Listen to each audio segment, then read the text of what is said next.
boys and girls, it's Miss Mulkern again. Okay, so the video you just watched, we were talking about Far Above Earth. We are talking about our new graphic organizer, coming up with a topic, which I'm talking about the central idea, details to pull out, and then our response, maybe our connection or what it reminds you of. And in the last video, I told you that we were going to practice this together.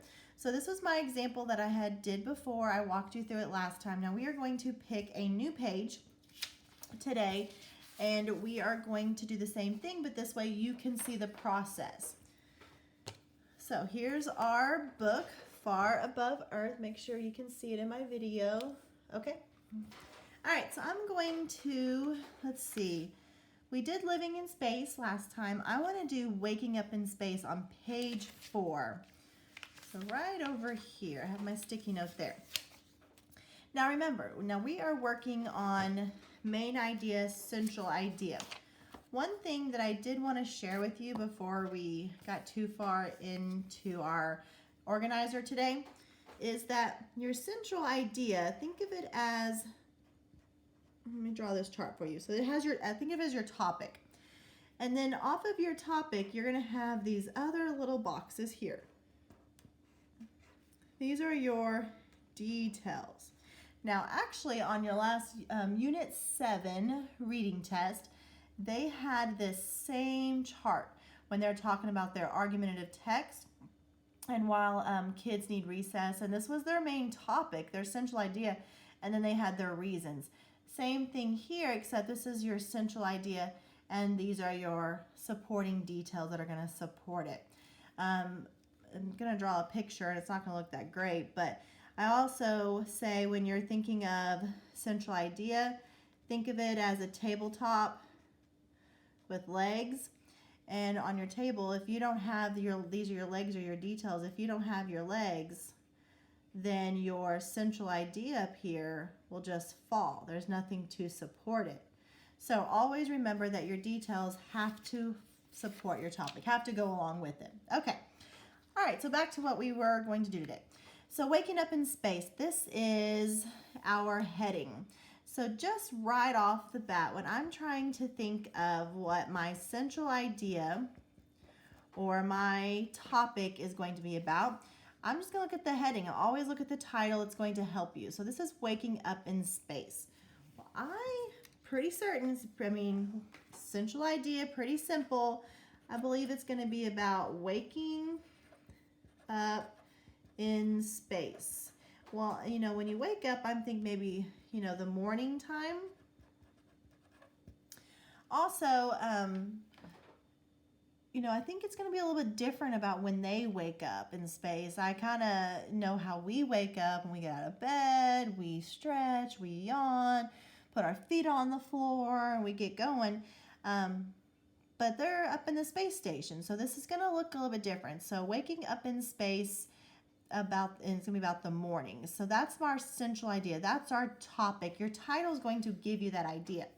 Now we are going to look for details to support waking up in space. What it's like, if it's easy, difficult, if it's the same as what we do, or if it's really different. Okay, so as you're looking for details, you are reading and you're just pulling those out as you read. You kind of stop and think about it. Okay, so our central idea is waking up in space. Now let's look for some details to support waking up in space that can make it connected. Each morning, this astronaut wakes up in a tiny room. She yawns and tries to stretch, but waking up in space is very different from waking up on Earth. Okay, let's pause for a second. What are some details that support waking up in space? Okay, so we could put that, she has a tiny room maybe. And then right here it even says different from waking up on Earth. I'm going to add that detail too.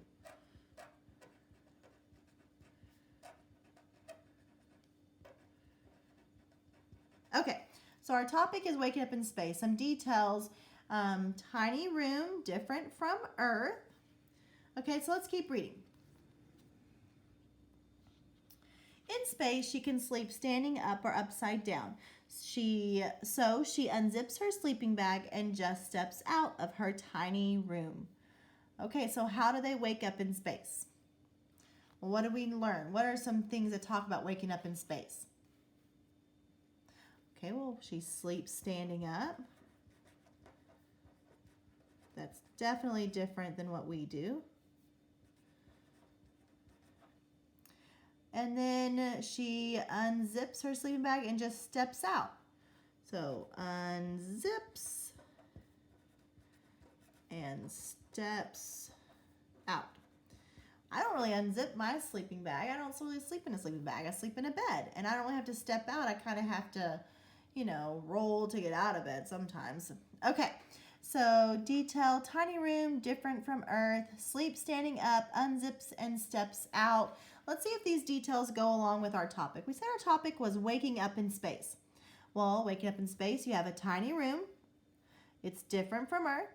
You sleep standing up, and you unzips and steps out. All of these details here are talking about when she wakes up from sleeping and when she's in space. If it's all talking about waking up and being in space, then it really does support our central idea. Now over here, this is where I would add a connection or a response, something that it made me think of. So that's what this section would be.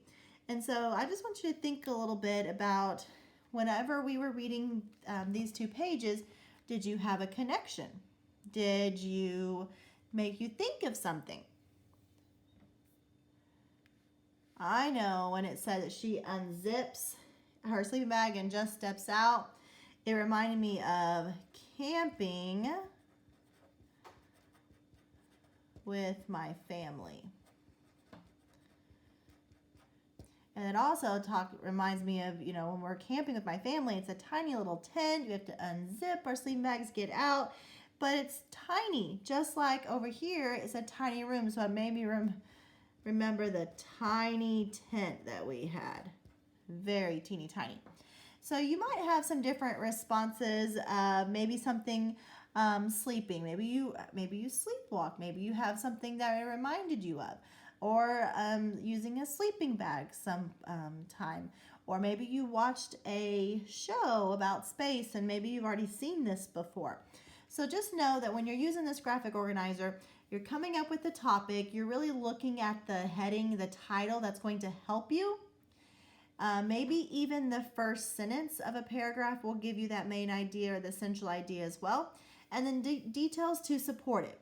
So every time you're reading, you need to stop and think, okay, does this, what I'm writing down, support my central idea? And do I have any connections? Did it make me think of something? All right, tomorrow we're going to look at the same book, and I'm going to give you a section, and I'm going to maybe do a little bit with you, and then I'm going to have you do the rest and turn it in on Canvas. So be looking for that.